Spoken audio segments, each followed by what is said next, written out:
All right, guys. Good morning. So my book is a little whatever, but when I say whatever, I mean like this, but it's fine.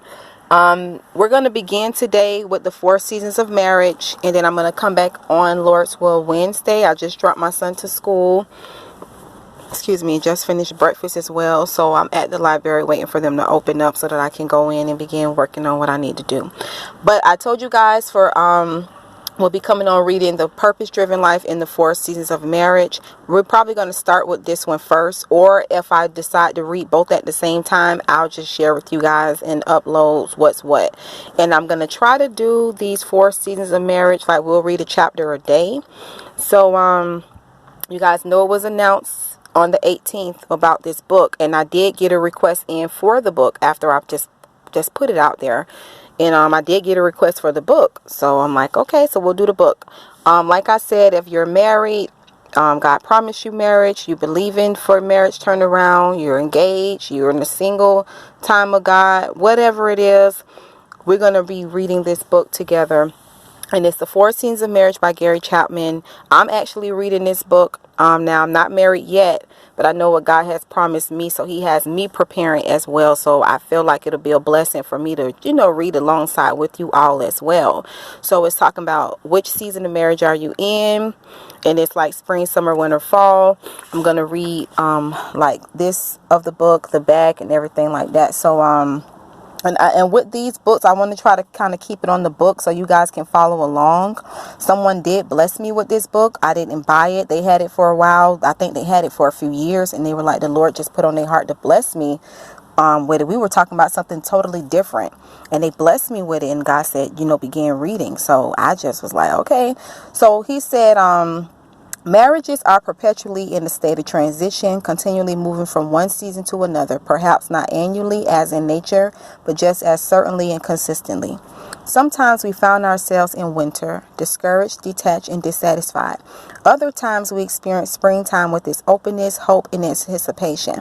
On other occasions, we bask in the warmth of summer, comfortable, relaxed, enjoying life. And then guys, comes fall with this uncertainty, negligence, and apprehension. The cycle repeats itself many times throughout the life of a marriage, just as the seasons repeat themselves in nature. The seasons of marriage come and go. Each one holds the potential for emotional health and happiness, and each one has its challenges. The purpose of this book is to describe these recurring seasons of marriage, help you and your spouse identify which season your marriage is in, and show you how to enhance your marriage in all 4 seasons. And then let me see, do he got something in the back? And this is just Dr. Gary Chapman. And it's no copyrights or nothing, guys. I'm just reading, just like how we read the Bible together. Every credit goes to the respective place. Okay, so and then this is the back, like what season of marriage are you in? Summer couples share deep commitment, satisfaction, and security. Let me turn my light on because it's kind of dark. I'm sorry. Security in each other's love. This book will help you identify buried conflicts that can surface and threaten summer's contentment and stability. Spring is a time of new beginnings. New patterns of life, new ways of listening, and new ways of loving. But spring couples must be on guard for unexpected irritations that have a way of creeping in. Winter means difficulty. Marriage is harder in this season of cold silence and bitter winds. Find hope for melting the ice and moving toward a warming spring thaw in your relationship. In fall, a sense of unwanted change and nagging emptiness appears. Gary Chapman shows you how to plant the seeds of spring and summer and avoid the natural advance to the cold winter heart. Like I said, guys, God had put this book on my spirit to not just read along, but to read with you guys. So if you have it, you could read along with me. If you don't, I'm just still going to read to you guys like when we read the Bible. But anyway, to my wife, Carolyn, this is what he said, with whom I have shared the 4 seasons of marriage for more than 4 decades. Okay. So I'm going to give you guys, this is like introduction, just like when we do Bible study, I give you guys introduction outline, then we dive into it as the days roll on. I'm going to kind of just show you guys the content so you'll know what we'll be reading from. Acknowledgments and introduction, part 1. And God, I ask that you bless this study as we're reading this book corporately together. In Jesus' name, amen.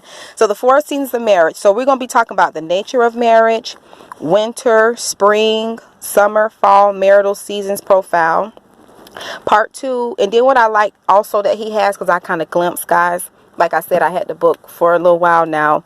I actually had it like 2 weeks before January 18th as well. Was it about 2 weeks? Yeah, about 2 weeks. So, and then he has exercises in this book as well for you guys. So part 2 is 7 strategies to enhance the season of your marriage. Strategy 1 is deal with past failures. Strategy 2, choose a winning attitude. Strategy 3, learn to speak your spouse's love language. And if you guys are familiar with that book, The 5 Love Languages, we may read that this year too. I don't know when, but we may read that this year as well, because God kind of gave me an outline for the rest of the months. But I know okay, let's keep reading. So learn to speak your spouse's love language. Strategy 4, develop the awesome power of empathetic listening. Strategy 5, discover the joy of helping your spouse succeed. Strategy 6, maximize your differences. And like I said, I'm going to try to be reading like 1 chapter a day, or however much we can read within the 30-minute time frame. So however much we can read within the 30-minute time frame, or however long God leads for that day, we'll read. Discover the joy of helping your spouse succeed. That's strategy 5. Strategy 6, maximize your differences. Strategy 7, implement the power of positive influence. Part 3 is putting your plan into practice, moving forward from here and now. 4 seasons Q&A. And then this part here, I think this part 4. The 4 Seasons of Marriage Study Guide. There's part 1, part 2, part 3. He goes into acknowledgments. I'm not going to be reading this. I'm sorry. That's why, like, if you see me just put the camera on real quick, you can pause the video and read it. I just kind of want to, jump into the other stuff. But I will read the introduction. I was going to skip that as well, but I'm not going to skip it. After the introduction, we'll get into the 4 Seasons of Marriage, and then, just like part 1 and stuff. And like this and stuff. So let's do this first. So he said, the tall and stately elm outside my window is covered with snow today. It's late January and winter has arrived in North Carolina. Schools are closed, as are most businesses, and the streets and lawns are swathed in a beautiful blanket of white. Quick pause, guys. If you're used to the channel, y'all know me by now. I'm not trying to talk so much, but you guys know I tend to go into teaching mode sometimes. But with this book, this is actually the first book outside of the Bible that God put on my heart for me to read with you guys on the YouTube channel. So this is very different for me. With this, I will not be breaking nothing down, because this man put his words, what he wanted to say in this book, and I just want to read everything as it is. Okay, so I just want to put that out there. So schools are closed, as are most businesses, and the streets and lawns are swathed in a beautiful blanket of white. In the cozy comfort of my study, I sit by the fireplace and reflect. I remember the summer we first moved to this place. Across the yard, the elm tree was engaged in a life and death struggle with the kudzu vine. Perfectly, I said that right about that vine. The broad-leaved kudzu was winning, choking the life out of the hapless tree. Looking down the creek, I saw other trees that had already succumbed. Their dead limbs had fallen, and their trunks, still pointing to the sky, were covered with snaking vines. They were simply waiting for the next strong wind to topple them. Although I had arrived too late to save those other trees, I was determined to rescue the elm. With my sharpened steel vine cutters in hand, I attacked the kudzu with a vengeance, circling the tree and severing every vine in sight. The larger ones were 2 inches in diameter, and the smallest was half an inch. Finally, I retreated from the battle and waited for nature to run its course. Within a week, the kudzu leaves had shriveled, and I imagined that the elm tree was breathing easier. Summer soon faded into fall and fall into winter. When spring came, the elm tree put out its slender leaves in happy defiance of the gray tendrils still hanging limply over its branches. By the time summer rolled around again, the dead kudzu vines had fallen, and the elm tree had a new lease on life. Guys, please bear with me 1 second. Let me get some water. Bear with me just a second, guys.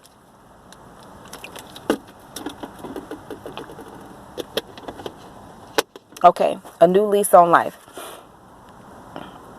The dead kudzu vines had fallen, and the elm tree had a new lease on life. Okay, so since then, I've watched the seasons come and go. I've seen the elm drink up the spring rain, soak in the summer rays of the sun, relinquish its leaves to the winds of fall, and cloak itself with white beauty in winter.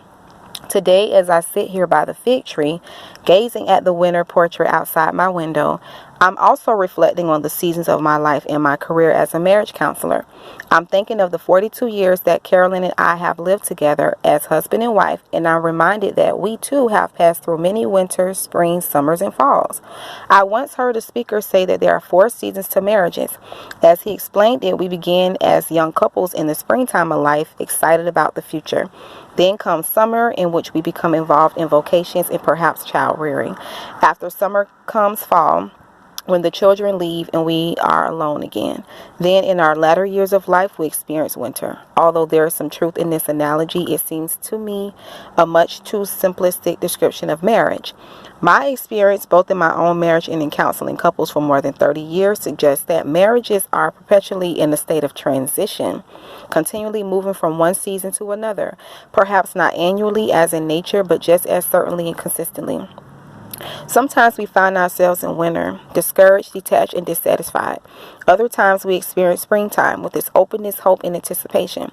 On still other occasions, we bask in the warmth of summer, comfortable, relaxed, enjoying life. And then comes fall with its uncertainty, negligence, and apprehension. The cycle repeats itself many times throughout the life of a marriage, just as the seasons repeat themselves in nature.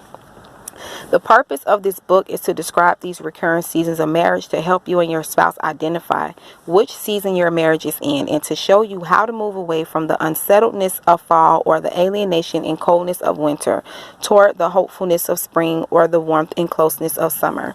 The 7 strategies laid out in the second part of the book will not keep your marriage from experiencing fall and winter, but they will give you positive steps you can take to make the most of each season, prepare for the next, and advance your marriage into spring and summer. The seasons of marriage come and go. Each one holds the potential for emotional health and happiness, and each one has its challenges. The key is to develop the necessary skills to enhance your marriage in all 4 seasons. Unlike trees, which are at the mercy of the weather and other factors, as humans, we have the capacity to make decisions.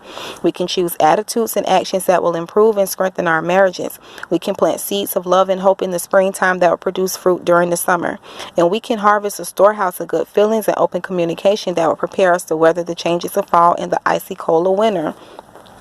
If you have picked up this book in the dead of winter in your marriage, take courage. There's hope.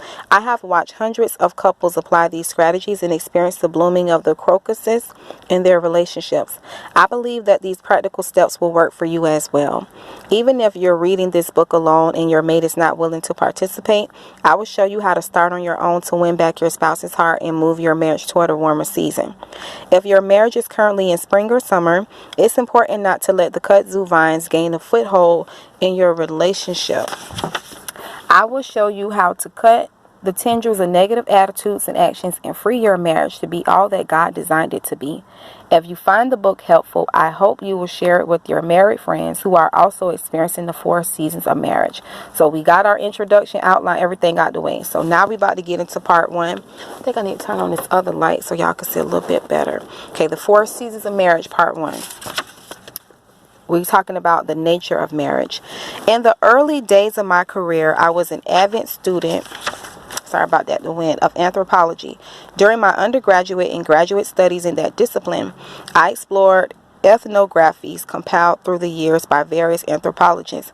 One conclusive finding of these studies was that marriage between a man and a woman